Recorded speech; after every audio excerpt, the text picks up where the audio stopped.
the South Australian Sports Show. Plenty coming up on the show. I hope you can stay with us for the next hour. Lots of special guests coming in. And have we got an absolute pearler to start the show? Last week, Britt Evans, of course, stunning, terrific, all the words you could use as our newsreader to bring us up to date on what was happening in South Australia on the weekend and what's coming up to an absolute train wreck in Rob Popplestone. Poppy, how are you? I'm going okay, Phil. You've gone from chocolates to boiled lollies, that's for sure. But the Crows have continued to eat chocolates after a great weekend. The results of the AFL were fantastic for our home side. They continue to uphold their fine form after a win over the West Coast Eagles, albeit in WA.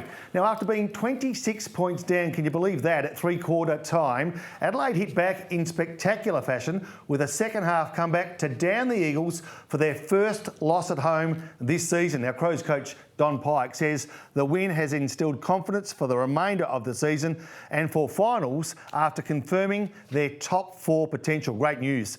But in tragic circumstances, Port suffered defeat at the hands of the Bulldogs after being narrowly edged out by just 3 points at Adelaide Oval. The Bulldogs managed to hold out a relentless power outfit in what was a thrilling back and forth game between two really good sides. The Port coach, Ken Hinkley, says he's proud of his team's high-intensity performance, but was left inevitably frustrated about the 3-point loss to the Bulldogs. There's one that got away. Good news during the week. On Tuesday night, there were 6 new inductees into the AFL Hall of Fame, including the Crows' first 300-game and dual premiership player, Ben Hart. He was inducted. Great news. South Australia's state rugby league team took to the field at Thurbridge Oval last Friday as they played host to the NRL-affiliated States Championships. Now, the SA Rams formed once again to compete in the championships almost 2 decades after the team folded back in 1998, after just 2 seasons. The Affiliated States Championships is an annual rugby league competition held by the ARL body and features the 4 affiliated states of Victoria, Northern Territory, Western Australia and our home state of South Australia. Now, in the men's division, South Australia didn't fare so well, losing all 3 games and finishing last on the tournament ladder. The women's side fared slightly better, winning 1 of their 3 games. The SA women defeated the Northern Territory by 24 points, finishing 3rd on the ladder. And we'll have a representative from both the male and female sides later in the show.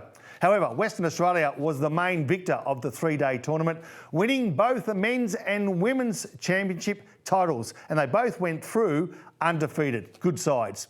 Meanwhile, Victoria claimed victory of the Under-18s Affiliated States Championships, also held over the long weekend. It's been a busy long weekend, and following the championships, a combined affiliated state representative side is picked to tour Fiji later this year. Let's sneak over to basketball, and US import Nelson Kirksey has been making a name for himself after joining the Woodville Warriors, if you don't mind, for this year's Premier League season. Kirksey is the state league's 2nd highest point scorer with an average of 23 points per game. Sounds like Phil Smyth.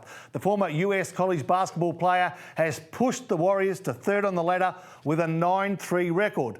Now, before moving to Adelaide to play for Woodville, Kirksey played in Chile and completed a 2-year stint with the University of Kansas City, Missouri Kangaroos. Well, there you go, from Kangaroos to good old Australia. The 26-year-old says he'd love to turn his passion into a career and play in the ABL for the next 6 or 7 years. Kirksey says he is grateful for the opportunity he has been given with Woodville and hopes to make the first of it, or the most of it even, with ambitions to lead the Warriors to the grand final later this year. That wraps up a busy look at sport in SA. Phil Smyth, back to you. Yes, Poppy, thank you very much. Beautifully done. I can't wait for Britt to be back next week. Coming up on the show, we've got Aussie rules to talk about. We've got the Southern Footy League to talk about. We've got the Horse Whisperer coming in, perhaps the best harness racing caller in Australia. He's going to drop by for a chat. Plenty more coming up on the show. Stay with us.